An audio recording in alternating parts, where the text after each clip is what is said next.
So I suppose we may start, and well, other delegates will join us a bit later, so they will join us.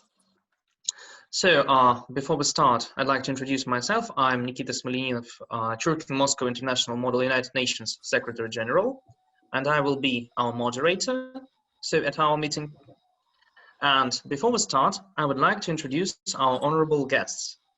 So I would like to introduce Rek Won Chung, the Global Energy Prize International Award Committee Chairman, advisor to the chair of UN Secretary General's high-level expert and leaders panel on war and disasters, and also a member of the Intergovernmental Panel on Climate Change, also awarded with the Nobel Prize.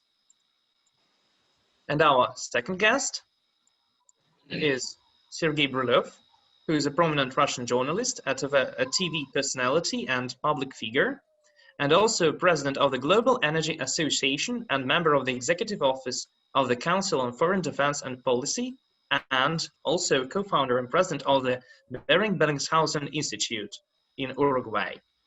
So, as I have introduced our honorable guests, I would like to give the floor. So, who is going to be the first one? Like with Chung, of course, he's a Nobel Prize laureate. We're just humble taxpayers here. Sure. So, okay, thank you, Chairman, for inviting me. And can you elaborate a little bit about what is the main focus of your discussion and area of your interest? What would you like to focus on your discussion today? I suppose to help me to come up with my talk. I suppose that our delegates would like to hear some words about sustainable development goals and about the sphere of energy, the role of sustainable energy. Mm-hmm. Okay. And your vision of the perspectives on. Yeah, it is very broad, and I think I'm not sure whether I have enough time to cover all those issues. Briefly, I would like to tell my own unique story about my ideas on sustainable development goals. First of all, many people simply think sustainable development is some kind of a development plan that takes care of the environment. So many people link sustainable development with the environment. But sustainable development, in fact, not only about environment, but it is also about human being and the people and society. So I will explain you my idea about what we mean by sustainable development. It might be a little different from what you are reading from any other materials. My understanding is we have three main pillars of our development. Number one is economy, second society, and the number three is nature. These are the three pillars of our development. And sustainable development means we should stop just exploiting human resource and natural resource as an input for maximum production, economic production. So far, our development means increasing our production. And the production is based on using natural resource and human resource. These are the two main elements for the production. But the conventional development paradigm is about using human resource, which means people, using people, natural resource, which means nature and the climate and climate change and all these kind of natural services and services from the nature as a kind of just input, raw material to maximize the production. That has been the conventional development ideas and GDP paradigm. You know the GDP, right? The GDP paradigm is about maximizing production by using human resource and natural resource. But here, I'd like to tell you that in maximizing the GDP and the production, our economic system is not paying the right price, the real price of human being and the natural resource. Our paradigm is we have to minimize the cost for the production. So our capitalism is making us to pay as much as possible the least cost for the human being and also natural resource. This is the main paradigm of so far the conventional paradigm. But we have to change this paradigm towards where we are paying the real price for the human being, which is a human resource and a natural resource. When we are using natural resources, we have to pay the real price. But we are not actually paying the real price because the market, our current market, the natural resource, human resource, cannot have the real price from that market. So the sustainable development means shifting from an economic system where we are not paying the real price for human being and the natural resource towards a system where we should pay the real price for the people and the natural resource. What I mean by real price, the real price is not determined by the market. At the moment, the price means in our economic system, the price means is determined by supply and demand at the marketplace. But for natural resource and for the human being, actually the real price cannot be determined by supply and demand at the market. So shifting away from GDP, the production maximization paradigm, towards the sustainability maximization paradigm, which means we have to pay the real price for the people and the real price for the energy we are using. We are using our energy, we are using our people without paying the real price. So sustainable development means not just a short-term maximization of production, but long-term investment in the people and the natural resource. Why? Why we have to shift away from GDP short-term maximization towards long-term investment for human being and natural resource? It's because otherwise our survival is not guaranteed. For example, climate change and the COVID-19 is a ultimate warning signal from the nature that if we continue ignoring and not paying the real price for natural resource or respecting the nature, we'll end up a pandemic like coronavirus. But coronavirus pandemic, something very immediate and very shocking, but climate change is a slow moving, but also the consequence will be a lot broader and a lot more substantial in 30 to 50 years time. This is why we often lose the sight about what we should do right now, because those natural disaster issue is something a little bit far away. Even though we are seeing the signal or sign, warning sign about extreme climate vulnerabilities, as we have witnessed wildfire in Siberia. And in Siberia, we are now having during last summer, the temperature shoot up over 30 degrees. This is extremely rare and exceptional vulnerabilities for our ecosystem. So what I mean by that, why we have to move away from GDP maximization paradigm towards sustainable development paradigm is because our survival is at stake. If we continue to ignore the nature, then nature will betray us and our survival will not be guaranteed. This is number one. Number two, about the people. why we have to shift away and respect and pay the real price for the people is because as the capitalism is more and more successful, then the poverty gap and the income disparity is going to be wider and wider. And it is not good for the society.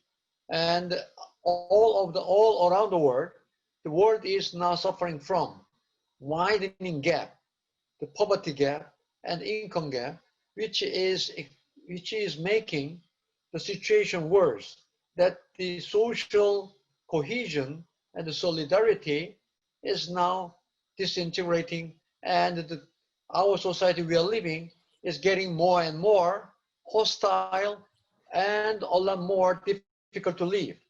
So this is why we have to move away from short-term GDP maximization paradigm towards a paradigm of investing in people and nature. And here I'd like to tell you, our student in Russia and Moscow, that you have a socialism background, which was very much focused on the people. And I think that tradition should not be thrown away, thrown out into the window. I think you have to rethink about it, how Russia can, even though you have accepted the capitalism, but capitalism has a lot of problems and the limitations. It's not perfect itself. So in fact, the Sustainable Development Goal is about improving the problems or the limitations of capitalism, which is ignoring the people and ignoring the nature. So Sustainable Development Goal means the government has to play a role of improving the market, because capitalism is based on the market, but market itself has a lot of problem. It is ignoring the nature, ignoring this does not respecting the people. So government has to step in to improve the function of the market so that the sustainability of our nature and the sustainability of our society can be improved. So this is the basic concept of my idea for Sustainable Development Goals. Then many people ask the question, is it really a viable option to ignoring the current capitalist operational mechanism of respecting nature and respecting people? Is it really possible? If we do that, what will happen to production and the economic system? Many people think that if we pay the right price for the nature and people, many people think, oh, then our economy will be crushed and it will not be productive and we will lose the competition. So whether it is really viable option, is it really feasible? These are the kind of questions in the minds of the many people. But I'm emphasizing that by the capitalism we are running now, we are stuck in a vicious cycle of exploiting nature and people, will make our society and nature more vulnerable, and it is making even our economic system vulnerable as well. So this is a vicious cycle, and we have to shift away from this kind of vicious cycle towards a virtuous cycle where investing in people, investing in nature can revive and make our economic system more vibrant and dynamic.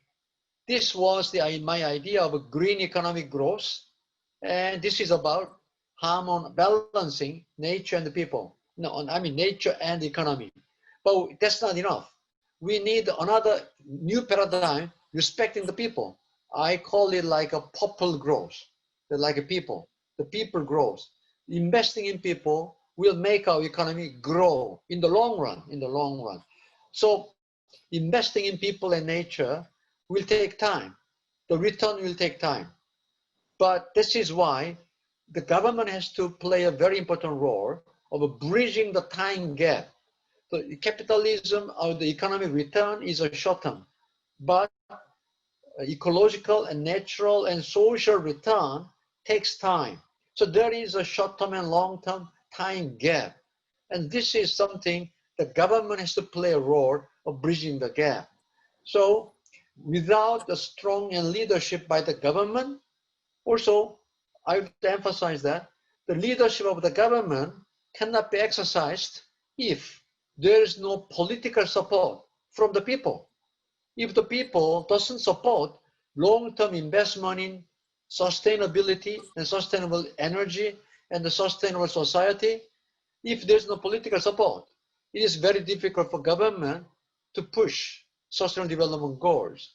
So the civil society and the people has to understand that we have to close the time gap. But in many countries, people are demanding immediate return and the immediate benefit from the government policy.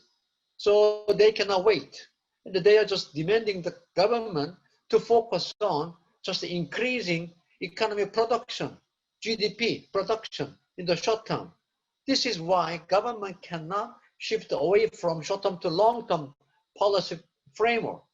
So all society and people has to also understand that we should understand that short-term maximization will not guarantee long-term benefit for the sustainability of nature and society.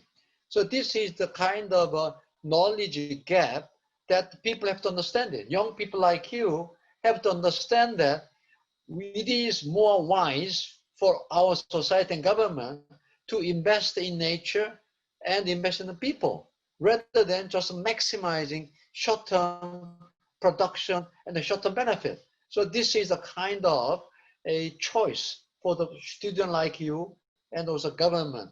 So it is more of a issue of a choice, but the choice has to be made by people like you, young generation, and also government will implement such a choice by a future generation like you. So I hope the future generation should understand that we have to shift away from short-term, extreme short-termism towards a long-term paradigm of investing in nature and the people. Then we can create a virtuous cycle where the investment in people like you, like education, and also like investing in sustainable energy, will guarantee long-term sustainability and the long-term economic growth in the long run.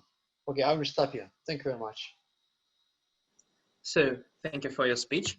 It was really interesting and inspiring. But I think before we proceed to our questions, well, to the questions from our delegates, I suppose that we may listen to our second speaker. And so we wonder, what's your attitude to this issue? Sergey Borisovich, the floor is yours. Thank you, Nikita. I was listening to our good friend Reikwan Chung now, and I was thinking how possibly could he survive in the intergovernment environment in which he spent so many years having his ideas, which are really brave, which are really humane and honest. And that's the problem of the international dialogue surrounding the sustainable development. I'm so glad that we have here listeners from countries as diverse as South Sudan and Cape Verde and Costa Rica. And I should explain a thing or two about myself because I'm typically associated with television, at least in this country, but I am indeed also president of the Global Energy Association, which in this last year has managed to double the amount of its nomination of its nominees from 39 to 78. And one of the basis for this being that we attracted so many more nominees from the developing countries like Saudi Arabia, like Qatar, like South Africa, like Brazil, and like Chile. And also, if you're attentive enough, you will see to where I point now with my finger, you have a little Uruguayan flag there, because I am indeed the president and co-founder of the Goering Bellingshausen Institute for the Americans based in Montevideo, Uruguay. So I hope I can actually offer you a perspective from different angles, both from the north and the geopolitical south. Now, if you look at the achievements of the Global Energy Association, or rather the nominees for our international prize in this last year, you will be pleasantly surprised by amounts of very new and fresh ideas as to how we produce energy. Because in the United Nations Sustainable Development Goals, you have a special line about energy being reliable and affordable. And people have been thinking about it all over the world. And they're very different, and I would say exciting recipes as to how we approach and achieve that goal. Some of the things, when I'll tell you about some of the things, you won't believe me, because it all sounds like absolutely sci-fi, but it actually works. Imagine that one of our nominees who actually reached the shortlist wasn't awarded this year, but he's out there, has worked with bacteria which eats sugarcane and which produces diesel-like fuel. And the public transport in Brazil has already covered 10 million miles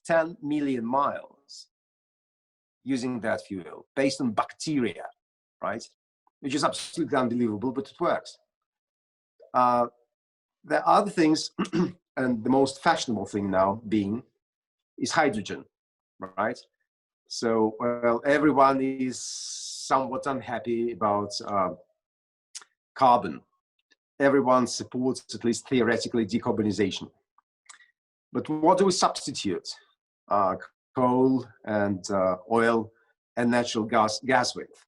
Well, basically with nothing so far. So we have another 25 years of a carbon-based economy, but things are there on the horizon. So if you analyze some of them, they're just, again, fascinating, exciting. How do you normally produce hydrogen? You take coal or you take natural gas and you reprocess them.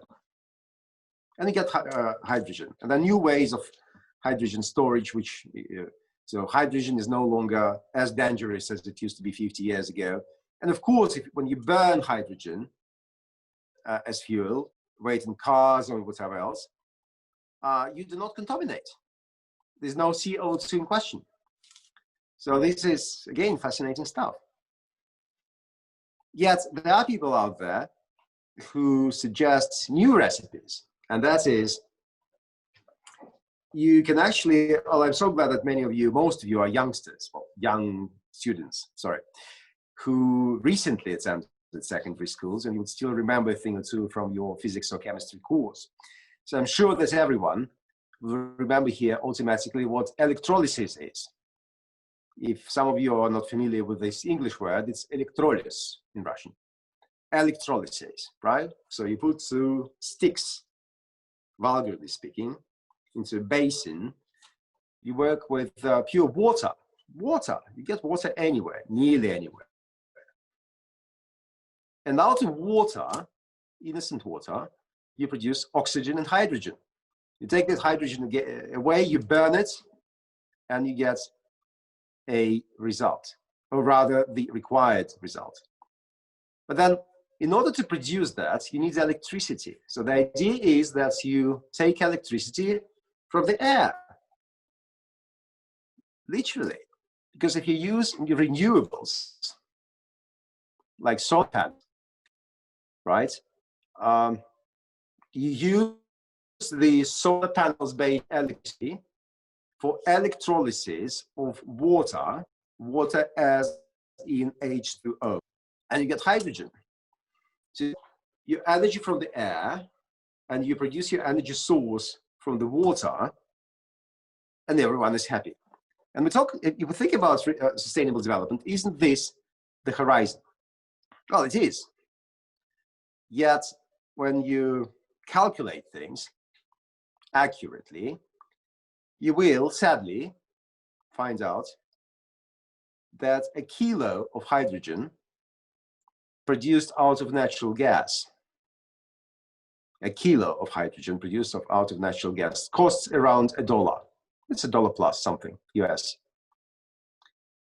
A kilo of hydrogen produced from electrolysis using renewables, which sounds so nice and fresh and clean and green, costs $3. So it's $1 versus $3. If you listen to some of the debates in places like the European Union, the national governments of the European Union, and indeed the European Commission, will tell you, so well, yes, we are happy to pay a triple tariff in order to make the things clean. And this is a view towards the future. If you've asked humble taxpayers in the same European Union, and not to mention places like the developing countries, especially in Africa, they would say, what? We haven't got lamps. And you from the start want us to pay a triple price for electricity? What kind of sustainable developments are we talking about here? Now that said, in fact, I decide is right. I decide is right. The Europeans have had it, enough of it, of heavy industry, dirty industrial production, want to get rid of it. At some stage, the Europeans have been transferring their dirty plants elsewhere. This was not fair. At this stage, the Europeans say, at least at the government level, yes, we are happy to pay a triple tariff in order to have sustainable development from the point of view of preserving natural resources and nature per se. Now, I recently went to Cape Town in South Africa, beginning of this year when we still could fly. And there was an energy conference there organized by the World Energy Council, with which, by the way, Global Energy enjoys a privileged relationship. As a footnote, I should say that back in 1923, London, Moscow, and Washington founded its first ever joint enterprise, which still survives. That was 18 years before the United Nations coalition was formed in the Second World War. So the World Energy Council is still there. We do have a very good relationship with them. And back in February, I think, or March, they organized this thing in Cape Town. Now, when I talk to Africans like Mr. Teller, who heads the Pan-African Energy Association, he says, well, with all due respect to the European dreams, we need electricity for lamps. So I'd rather have a proper natural gas or even nuclear station, which would be producing affordable and reliable energy, instead of dreaming of something with what the Europeans are playing. Is he fair? Absolutely. He too. So there's another layer of that, and that may be my finishing line here. We're talking about hundreds of thousands, millions of jobs. Now, but again, it's difficult to compare, because if you look at the coal industry in this country, in Russia, there were 1 million miners just 20 years ago. 1 million miners. So had you told them 20 years ago, you're out of work, goodbye, you would have had a revolt in Siberia. Now, these days, the Russian coal industry is the only energy sector of this country which has been completely privatized. It's completely private. Instead of 1 million miners, you have 150,000. But thanks to modern technologies, they produce as much coal as they used to do in the Soviet times, even more. But if you, like in Germany, go to them and say, listen, we don't like your dirty energy source. We'll be closing you down tomorrow. What do you expect other than a revolt? And isn't sustainable development also about keeping jobs? Now, there are very nice recipes, like in the United Kingdom, where they had a huge coal industry in places like Wales and Yorkshire, where you still feel the consequences. But yet, I once went to Yorkshire, to a place where they grow most of England's New Year trees. Huge amounts, millions. And they're being grown by former miners who were given a lease for their land for 1,000 years. Yeah, this is an exception, because in other places like Wales and other parts of Yorkshire, things are still sad, even 20 years after the closure of the mines. So sustainable development and energy is a very delicate process. I completely agree with Ray Kwai-chung. I cannot but agree with him. We must think about nature. We must think about sustainable development. We must think about it from different perspectives, from the richer part of the humankind and from the poorer part of the humankind, from the developed countries and for the developing countries, even from the failed states perspective. But it's a delicate process. Now, the question is, who decides? Essentially speaking, it's the society which must decide things like that. Well, societies are not necessarily properly educated. And as our good friend from South Korea has just mentioned, people want the results now. They don't necessarily think in terms of GDP, but they want the results now. They want to have better food, a better car, a bigger house, etc. People live by generations. Few people think about a third generation after them, if they're not in the 80s. But essentially, it's a society which must decide. Rekwa Chung spoke about governments. Now, national governments are quite often too egoistic. If you look at the Paris Accords, the climate change negotiations, you will be disillusioned by the stance of the United States, for one matter. But you will also see, I'm coming back to from where I was starting, that many of the poor Latin American, Asian, or African countries will look with suspicion at some of the European attitudes. Intergovernment organizations, well, they do play a role, although I'd say that the only intergovernment organization which has got a articulated stance on the issue is the European Union, and not everyone is exactly happy about what the European Union does externally and even internally. Paradoxically, the one organization in Russia which is most disillusioned with Brexit is Rosatom, because in the face of the British, they had allies as far as nuclear energy is concerned to the European Union, and now that the UK is out of the EU, the Russian nuclear energy cannot speak with the continental Europeans as they used to when they had the British support. So paradoxically, if the United Nations organization had not been invented, it should be invented now. Paradoxically, the United Nations is maybe the platform where things like that can be discussed. It could take months and years, but it has worked on a couple of occasions. So welcome to the United Nations world. That's it from me. Sergey Borisovich, thank you. And I suppose that now we may proceed to the questions from our delegates. So, honorable delegates, to ask a question, please use the function to raise your hand, and the floor will be yours. So, who will be the first one to ask the question? So, I'll now look to the chat. So, no questions. I don't believe that you don't have any questions. Or people are tired. Don't be shy. Oh, yeah, I see the question from Arman Gamksan. So, Arman, you may ask your question. I see you. Yes, basically, I think that there is no much questions because a lot of my questions were already asked by the second speaker.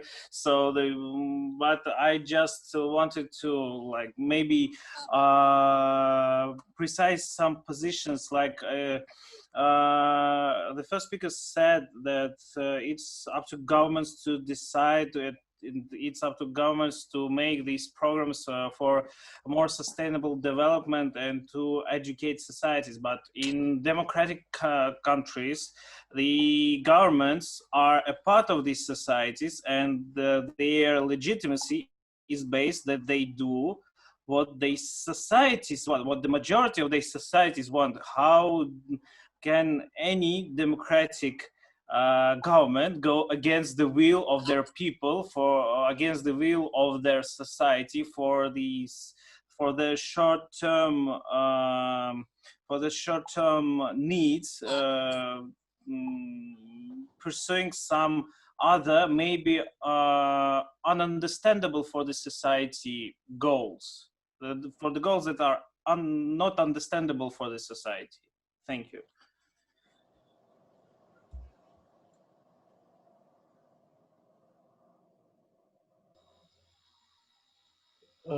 Can I comment on the question? Sure. I think he understood my point not correctly. I think what I meant was that government is not, that's what I said. If there is no political support, governments cannot do anything.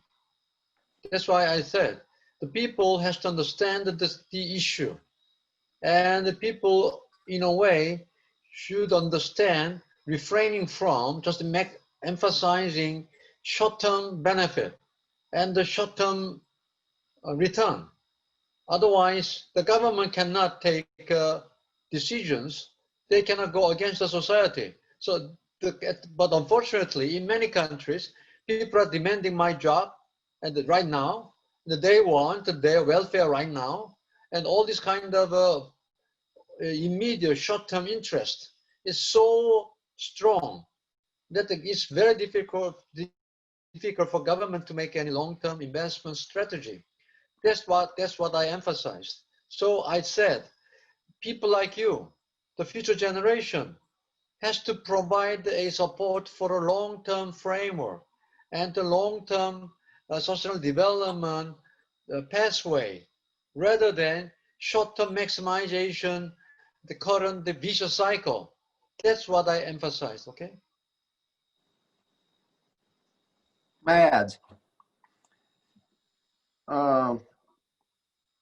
It's not so much a question about democracy versus authoritarian rule. This is more complex an issue. It's partly generational, and in big countries like Russia, like the United States for that matter, quite often it's also about too huge a geography, so people do not necessarily know what happens in the neighboring region. I'll tell you a very short story about how I faced for the first time in Russia the consequences of the climate change. That was 15 years ago. I went to Murmansk. Everyone knows where Murmansk is. Fewer people realize that around Murmansk, you've got the Kola Peninsula, Kolsky Poloostrov in Russian, where other than the shipbuilding industry and the oil industry and whatever else, and the fish industry, of course, that you have in Murmansk, you have huge areas reserved for reindeer industry. It's a very mixed society involved in that industry. So you have ethnic Russians, you have ethnic Nenets, and you have ethnic Sami people working together in the tundra with reindeer. Very hard life, very low wages, and essentially everything, just absolutely everything in the lives of those people depends on how they feed their reindeer and what do they take them from the tundra in the summer to where they are on the roof in the winter, the reindeer. So what happens is, because of the climate change, rivers and creeks on the Kola Peninsula now get frozen a month and a half later than they used to be. And this is an absolutely critical issue for them, because as the rivers do not get frozen, are not covered with ice, they can't move their herds of reindeer from the tundra to their winter places. A direct consequence of that is that each reindeer, is now 5 kilos lighter than they used to be. And reindeer is essentially a small animal. So 5 kilos minus means up to 20% less income for the people who breed reindeer. Who is aware of that in Russia? Nearly no one. Only now, in this last year and a half, 2 years, 2.5 years, the environment, the climate change problem in Russia has started moving from 23rd pages of national newspapers to the front pages. Not so much because of the reindeer and Kola Peninsula, unfortunately, although this is a huge personal tragedy for these people whom I've been talking about, but mostly because of the infrastructure. Because permafrost in the northern regions of Russia is melting. Buildings which stand on special pillars on that permafrost start moving, not to mention oil and gas pipelines, which start cracking.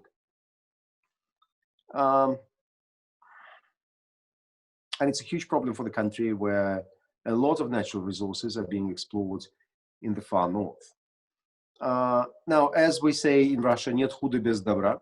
There's nothing bad without good consequences. So people started thinking about it. So at least the tragic and dramatic consequences of the climate change in places like the far north may make people think about issues like that. Although it must be said that in the urban areas of Russia, in this last, again, 2.5, 3 years, there's a major demand for sustainable development. Very few people say this, sustainable development. It sounds very scientific, very academic, very international, something for the graduates of our university. I'm from our university, by the way, so well, you know, I instantly recognize the expression of your faces. But it's high time we think about it. But it's also high time that the world out there, preferably at the United Nations platform, speak about all these issues honestly and sincerely. Because otherwise we'll have a war of egoisms, of egos, of alter egos, without making this planet not better. This is not already the slogan of the day, but keeping it stable, keeping it something that we could pass to the next generations, and to make things harsher, to actually live the kind of life that we live now ourselves in another 10 years, because things are developing fast. Now, I don't want to be someone, you know, who rings the alarm bells, but I think there will be proper analysis later, not now, about what caused the coronavirus. But I think one of the apparent theories is that such a huge and dramatic spread of this disease is a consequence of how unbalanced this planet has become. Not just because of the, you know, air travel, etc. Yes, of course, the pandemics of today are so much faster than they used to be in the 16th century, where there were no airplanes and things like that, and fast transport. But there's something wrong with this planet. There is something wrong. We must think about it. Thank you. So, Arman, are you satisfied with the answers? I hope so. Thank you. Sorry, maybe I missed some points because I came a bit later to the lecture. So we have a lot of other questions. So, as I've seen, the first one was Diana, Turkey. So, Diana, you may ask your question. Yes. Thank you so much for this. Diana, can we see you? We can only see the flag.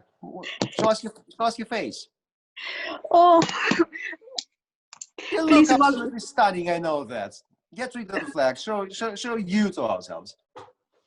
yeah, okay, one moment, please. Because, okay. Okay, now can you see? Çok sağ ol. Teşekkür. Okay, well, thank you so much for your speech to all of you. And the question that I have is that sustainable development has a very the meaning of sustainable development, it has been from a long time ago, but maybe after the pandemic, the COVID-19, maybe it could change because this pandemic affects totally to the economy. So to have sustainable development, we should have 3 factors, as you mentioned, that is cultural, environment, and economy. So one of these is affected. And also, I would like to know if there are some indicators to know which country is having or is facing now a sustainable development, or all countries are in the way of reaching this sustainable development. Thank you so much. This is a question for our guru, not for me. Oh, is that right? You know, we are receiving some kind of reports and from various institutions, and but all these institutions are reporting that the European countries are ranking very high in sustainable development goal progress, and the developing countries are lagging behind. And especially the coronavirus pandemic is making it a lot more challenging. And we see that the coronavirus pandemic is making the gains of sustainable development, the progress in some developing countries are now backtracking, and they are losing their progress, and they're returning back to poverty line. So this is making the things a lot more worse. And this is why, in fact, at the intergovernmental level, at the UN level, we really need some kind of partnership and how we can work together rather than fighting each other. But unfortunately, what we are seeing now is that everybody is just running for their own life. So it is not the cooperation and partnership, but competing each other. And so this is giving us a lot more serious challenge.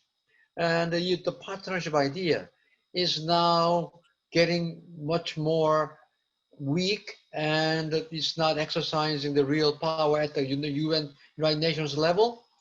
And also another danger is that many governments are now thinking about economic recovery, because there is I agree that we have to think about economic recovery as well.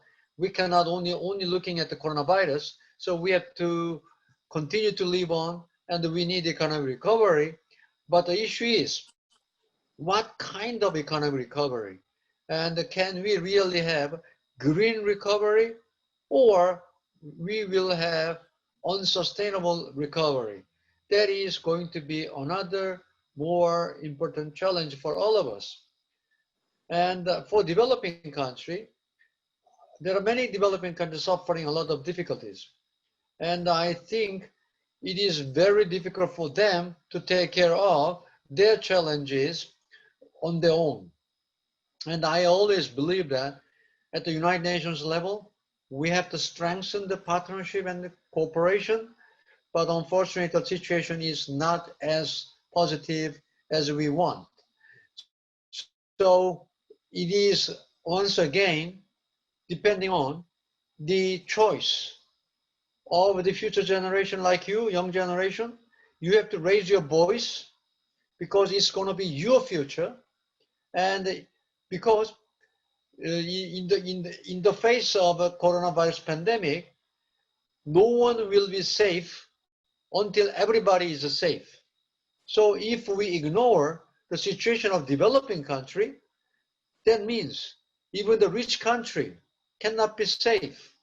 So there is another very strong rationale why we have to cooperate each other for our own survival.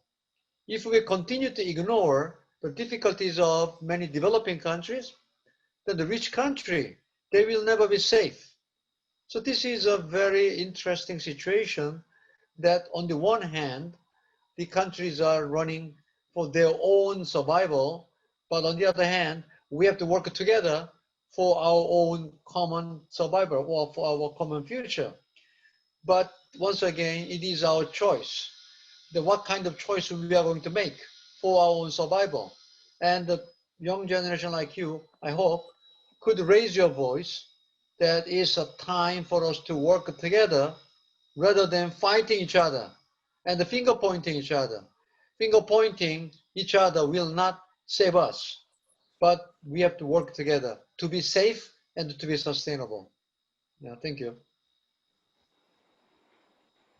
So thank you. So our next question comes from Ilya Chepchakov. So Ilya, you may now ask your question. Yes, I'm here. Can you hear and see me well? Perfectly well. Yep. Thank you. So, dear colleagues, primarily thank you for such an informative speech. It was very interesting to listen to the issue of sustainable development from the two perspectives. Well, as Nikita has already said, my name is Ilya. I am the member of MIMUN PR group, and I have a question regarding the intention our society outlooks sustainable development. So, in your humble opinion, how can governments or the United Nations organization influence the society's perspective on sustainable development, and what precise measures can we implement now to make our society think of the future generations instead of thinking of such a mercantile self-benefit? Thank you in advance. Is it once again for me or for Sergey? I could start. Yeah. Listen, governments are typically associated with what? With policing, with taxing you, and things like that. Governments are not always very good at publicizing, strangely enough. They're good during the election campaigns, but not very good during the routine times. We yesterday, not at the Global Energy Association, but at my very Bellingshausen Institute, held the first Russian Latin American online session about the vaccine. And when you look at industrialists, they look at South America in that case, and they automatically think about big markets. Although it would be fair to say that Russian direct investment funds is rather philanthropical on the issue. But they think automatically, Brazil, Argentina, Brazil, tens of millions of people. But they're not informed properly about the fact that we're actually talking about here a common market called Mercosur, which has got its free zones for logistics and for production, where you can actually save money, even capitalistically speaking. So sometimes, I think it's actually a very good example.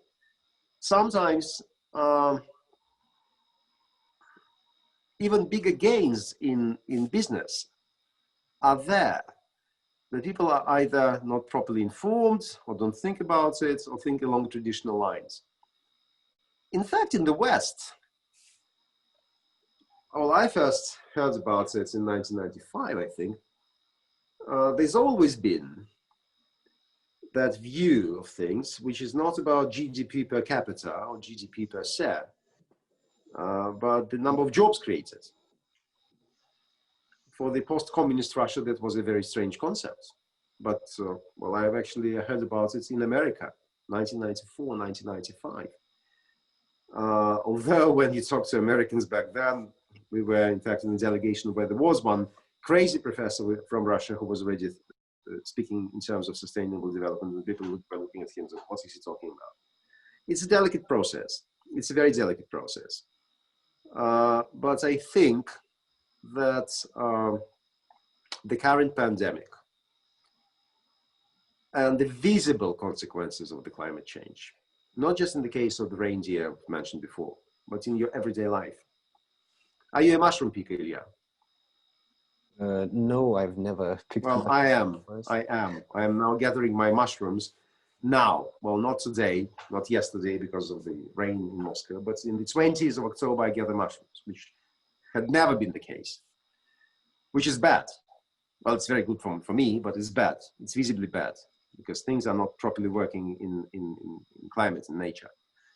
Because we see the consequences of the climate change, especially in the far north in this country. By the way, the temperature in Russia is growing twice as fast as in the rest of the world. Very few people are aware of that. But if you look at the pandemic, if you look at things like the climate change, the visible consequences of it, time has started to act. In fact, we should have started acting the day before yesterday, not tomorrow. But it's time to act. Sometimes, yes, there is a bigger price to pay, but there must be a consensus. What worries me a bit is that, yes, quite often the minorities know better.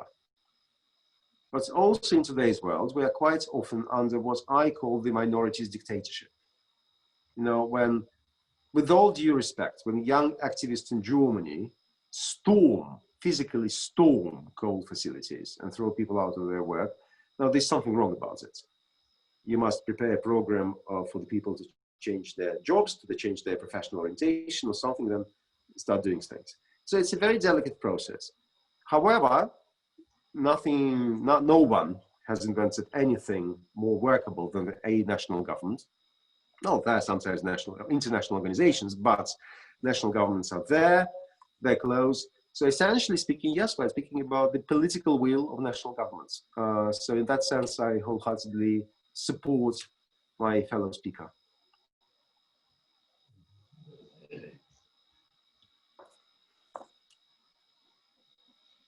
Over to you. I've got nothing else smart to say. Okay. I think you raised a very interesting question, and in fact, the United Nations has been working quite hard to publicize the message of SDG and climate change for a long time.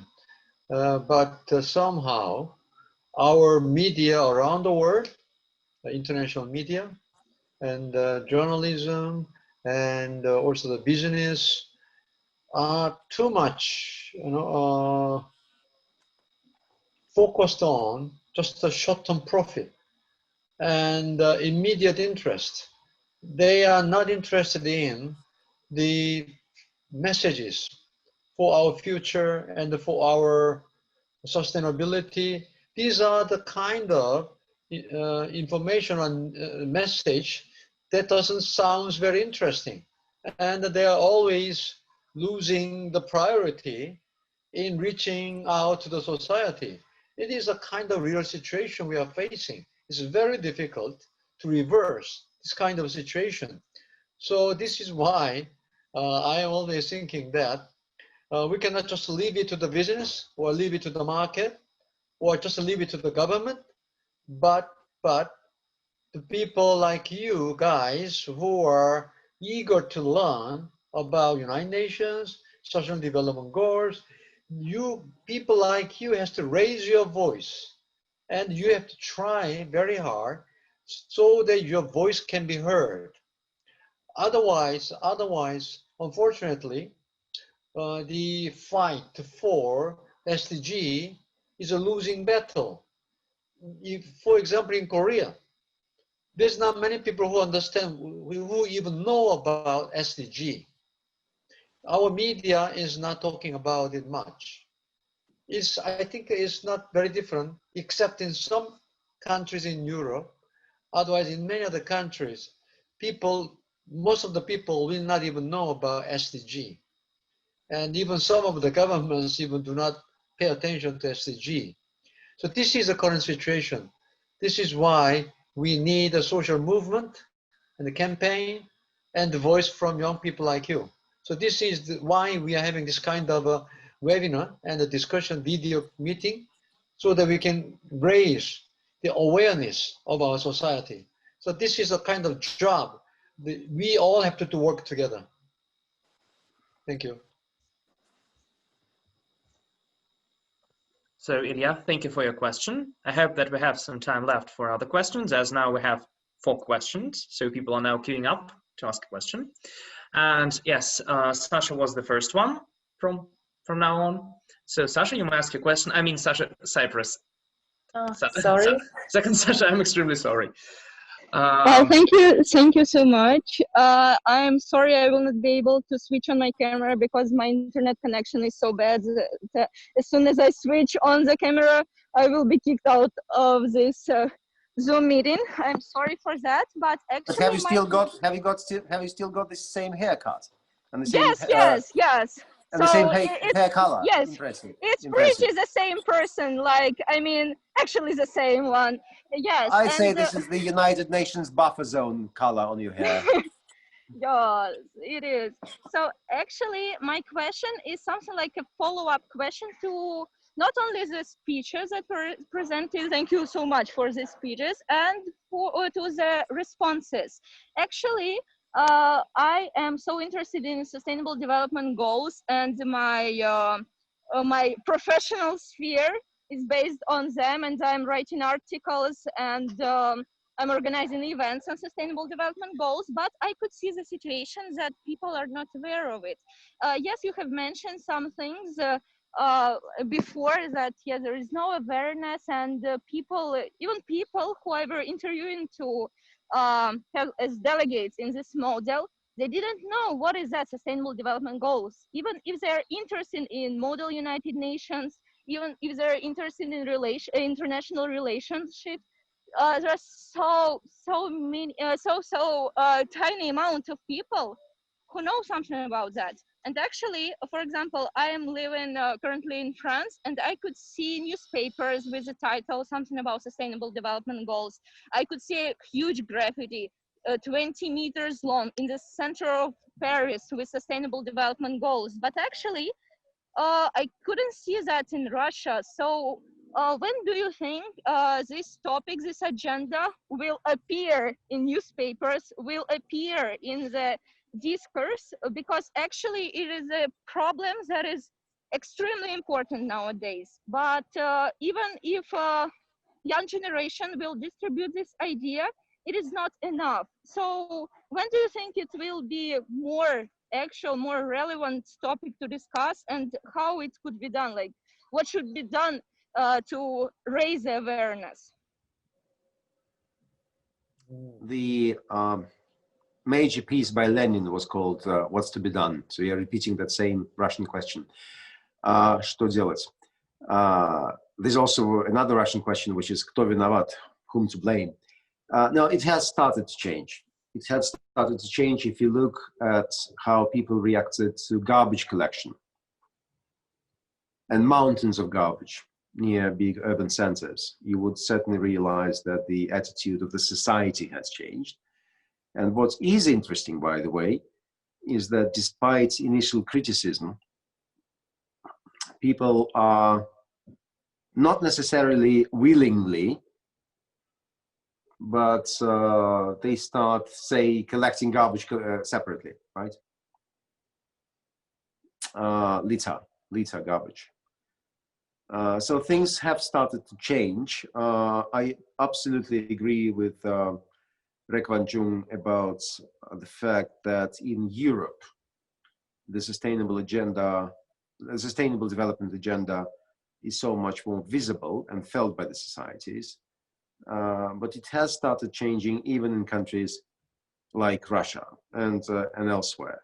In fact, from what I know about the polls, typically it's the younger generations who are more passionate about the subject. So once again, it's up to you to publicize it. Although I personally think that international organizations and the United Nations in particular quite often spends more time looking at themselves in the mirror rather than addressing the societies out there. Well, bureaucracies are bureaucracies, it's inevitable. But it would be also fair to say that the United Nations is one of the drivers of this process. It certainly is. Yeah, okay, Sergey, I agree with your point. And this is actually a very challenging question. And in fact, nobody has the answer because it's a kind of human nature. Human nature like immediate return and immediate profit and something very interesting rather than worrying about the future. Just like, you know, preparing your study to go into university and studying hard is always very difficult, right?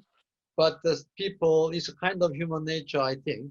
So it is a fight, very difficult fight. But if the number of the people concerned about our future and about our sustainable development goals, I think that's the only way we can spread the message. People like you has to go out and try to spread out the message more and more. And this is the way we have to change the way our society in the future. Yeah. Thank you so much for the answer. And I really want to thank you one more time that you have chosen this particular agenda to talk about in this lecture, because as for me, it's really important, extremely important. I really wanted and other people will know something about that as well. Thank you so much one more time. Okay, okay. So before we proceed to questions from other people, I can see a question from our chat. So someone has asked a question via chat. So I assume it's addressed to both speakers. What is the of the nuclear power role for reaching the Sorry, say it again. the UN SDGs?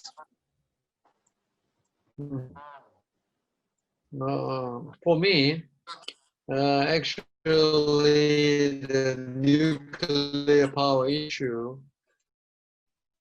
each society will make, and some country like Germany, completely wiping, maintaining more than half of its power coming from the nuclear power. And so it's totally up to each society, I think, to make the choice. So I don't have any kind of view on that. It should be left to the choice of each society. Sergey, can you add anything about it? I'll add a thing or two. First of all, yes, even Europe is very diverse. Up to 90%, I think, of electricity in France is produced out of nuclear generation. I think it's 90. Absolutely rightly, you said that Germany is wiping it out completely. At the same time, there's a renaissance of nuclear energy in the UK. Russia, with its unique energy balance, is counting on nuclear energy too. But of course, the first thing which people remember are things like Fukushima, or Chernobyl, which is also true. That said, there's no clean energy. If you look at what looks absolutely ideal, solar panels, right? The sun there shines, you get the solar rays, you transform them into electricity. It sounds all very nice, but the production of solar panels is one of the dirtiest industrial processes there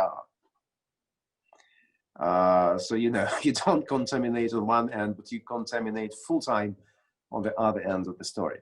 So it's a complicated issue. What we can see is that the nuclear technology has become more and more safe. After all, what happened in Fukushima was not because of the failure of the nuclear reactor, it was because of the tsunami. And it's a bit difficult to understand who on earth decided to build a nuclear station on the coast of an ocean which is famous for its tsunamis, really. The reactors like the Chernobyl type are no longer around, and people have been building new reactors. One of the members of the award committee of the Global Energy Association, Tom Bliss from the United States, is publicizing the idea of smaller reactors. I think they are called SMT, aren't they called? I get the terminology always. Salt modulated SMR reactors, which could, in theory, resolve the problem of electricity shortage in developing countries, because you could always put these small reactors on ships. These ships go to wherever in the world. They're not under the jurisdiction of the country in question, yet they are there positioned and provide electricity from the ship to the surface of the country in question. Well, you see something similar in Russia's far north, where the platform called Lomonosov in Chukotka has now resolved the problem of energy shortages there. It's just there producing electricity. So it's one of the promising things, but yes, the societies are quite often suspicious of it, and there's nothing better than honest dialogue. Besides, let us have in mind one thing. People in the nuclear energy are not suicidal. They do not go there to get killed. They go there to help the industries, the societies, the industry per se. So there's only one alternative: talk to each other. Thank you for answering this question. Now I have a question from Alexandra. I have seen your you're raising your hand and also switching your video. So if you're able to do that, please switch now it. So hello once again, honorable speakers. It was really a pleasure to listen to you sharing your expert opinion and your ideas. Yes, my name is Alexandra, and it's really nice to meet you. And firstly, I would like to add something to a previous question and the challenging issue you've been talking about, the raising of awareness about the energy agenda and the SDGs among the young population. Actually, to be honest, I'm also the PR manager of the BRICS YEA, Youth Energy Agency, which aims to raise awareness among young people about different energy issues, and particularly SDGs, and particularly SDG number 7. So actually we do something. What's number 7, Alexandra? Excuse me. Is it about energy? I don't remember the numbers. Yes, it's about energy. Okay. So this year, the 3rd summit of our BRICS Youth Energy Agency was held, and the 3rd edition of the BRICS YEA Outlook was presented there, and more than 180 young researchers from the 5 countries presented their ideas on different topics dedicated to the energy sector. So actually, hopefully we will do everything to raise awareness among our population, among our particularly generation. So we are aiming to do all the things you've been talking about for 10 minutes. So my question is dedicated not to this topic, to be honest. Actually, I heard that Sergei Borisovich shared with us some of his ideas about contributing to the reduction of the energy of the ecology load. Sorry, and he was talking about hydrogen energy and nuclear energy stations, and also some other approaches. But I wanted to ask our honorable speaker, Mr. Raikwan Chun, to share his ideas on this question. And yes, I heard that you were talking about the long-term investment in the human resources, but I wanted to ask, what concrete measures do you prefer in this issue, and what are your ideas for decarbonization? You mean for the long-term investment for the people and the nature? Yes. So what measures do you consider the most important in this issue? What concrete approaches should be introduced? Oh, okay. Yeah, that is something that we all have to think about. For example, my approach was, I was promoting the idea of a green economic growth, the green growth. And the reason I tried to present the green growth idea was because people are interested in short-term economic growth.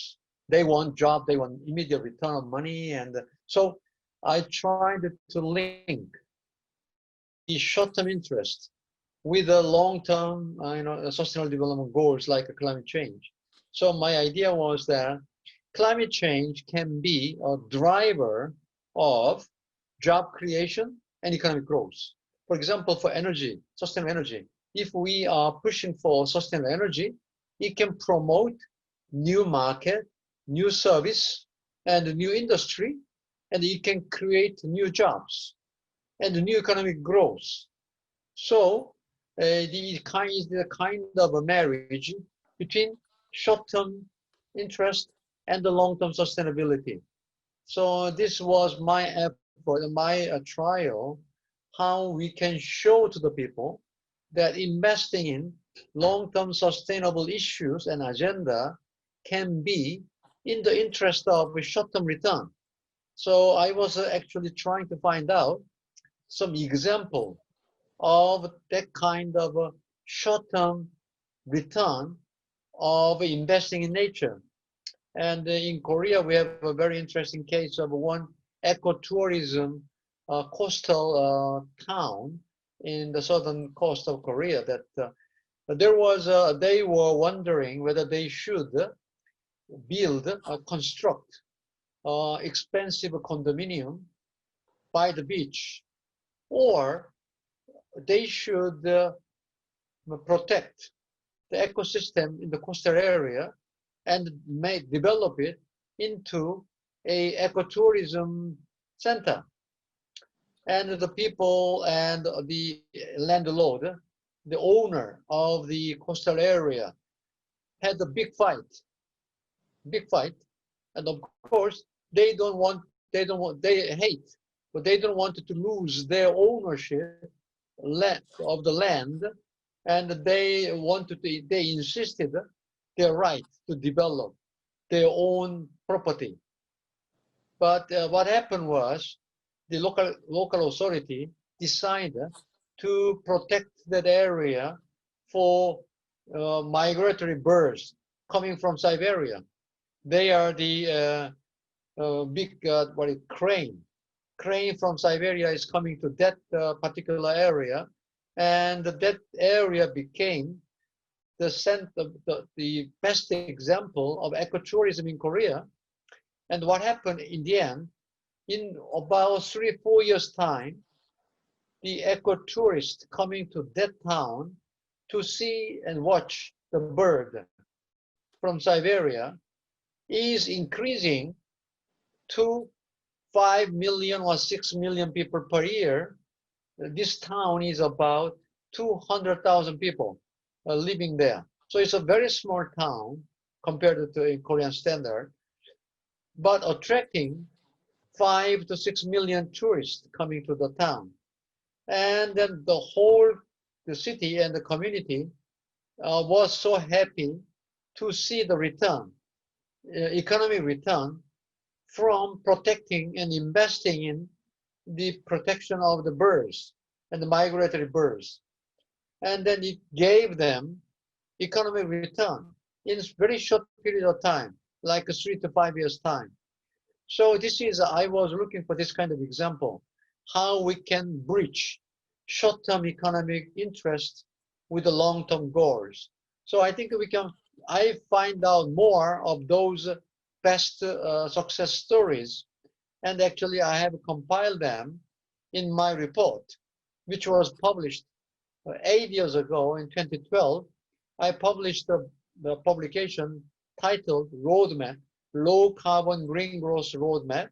And there you can Google it, you can find it, Low Carbon Green Growth Roadmap. And you can find examples and success stories. So that was what I did from my part to publicize and to promote public interest for long-term goals. So I hope that these kind of things can happen around the world more and more, and then I think that it can help to change the world. Yeah. This is my answer. Thank you very, very much for your answer. It was brilliant. I will definitely look through your work more precisely. Thank you. Okay. Alexandra, thank you for your question. And now I can see that we have a question from Dmitry Cherlev. So Dmitry, you may ask your question now. Good afternoon, honorable guests. Thank you very much.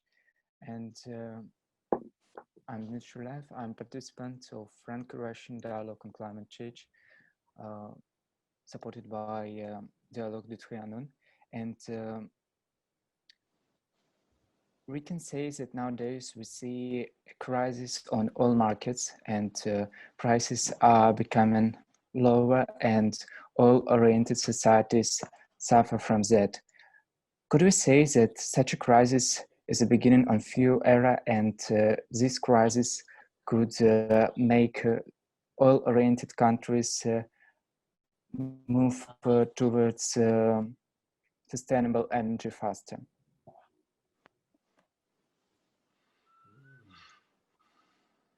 Sergey, would you answer? Well, very shortly. Firstly, oil will not disappear because there are petrochemics. And in the case of countries like Russia, the petrochemics industry of Russia is 1/20th of what you have in the United States and China. So there's a huge potential there. Natural gas will not disappear. Again, for petrochemics or other gas chemics purposes, but also, as I said, natural gas is to become a major source for hydrogen. So the question is whether you still supply natural gas from Russia to Europe or China, where they convert it into hydrogen, or you produce hydrogen here and you can still transport it by the existing pipelines, up to, I think, 18% of the cocktail which is transported in the pipelines can be hydrogen with natural gas, so there's no problem there. Besides, interestingly enough, things happen simultaneously.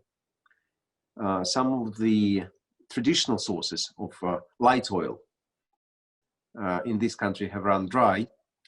The typical example being the Republic of Tatarstan, which used to be the main supplier of oil in this country in the 40s, 50s, and the 60s.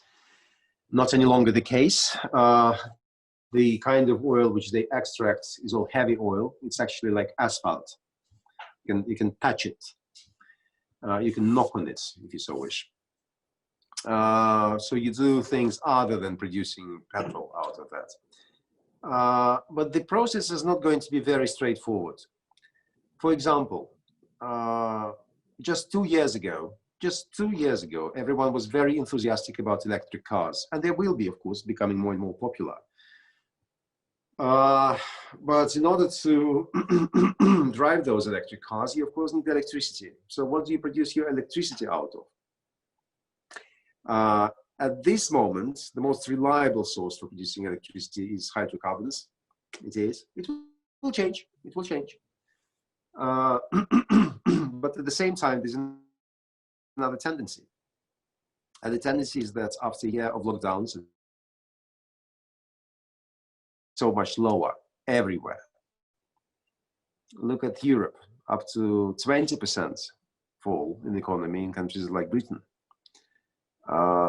So the purchasing power is lower and the electric cars are more expensive.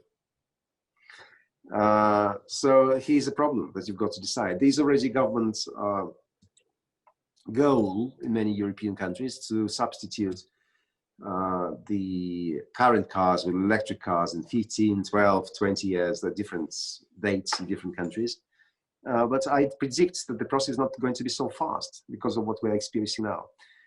So the future is bright. At least should be bright. But it's not coming tomorrow. We're still in the process of change, although it's very interesting, very fascinating. And despite my reservations about the speed of changes, I will be the first to admit that renewable energy is becoming ever more efficient in comparison with what it used to be just 5 years ago. I mentioned at the start of our conversation the example of hydrogen being produced traditionally, and it costs about $1 a kilo, and non-traditionally it stands now at $3, but it's still at $5. Just so things are changing. Things are changing. I could speak about it for hours. I recently moderated a 2-hour-long conference on that in Tyumen, which is Russia's oil and gas capital in Siberia. But to make things short, I think I've given you my view. If I add, from my point of view, I also agree with Sergey that even though many countries are focusing on renewable energy, but frankly speaking, I am a little bit pessimistic that whether renewable can really take over the fossil fuel. And it cannot be done by only a few countries in Europe and some in the United States. And some countries around like Japan and some of the developed countries are trying this, but I don't think it will really change the fundamental structure of the fossil versus renewables I think it will be, personally, I'm skeptic about it. But the reason is because, as Sergey just mentioned, there are a lot of issues.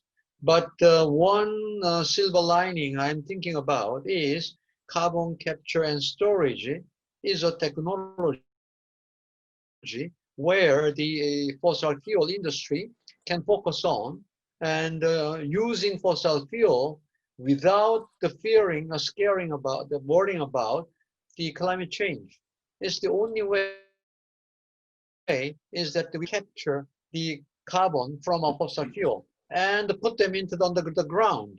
That's the only way we can possibly, that will be more faster than renewable energy, I think, because the technology of carbon storage, carbon capture storage is already available.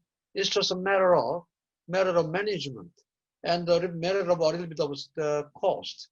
But as you might know, we can use the carbon, captured from CO2 captured from the fossil fuel, can be injected into the oil field to enhance the oil recovery.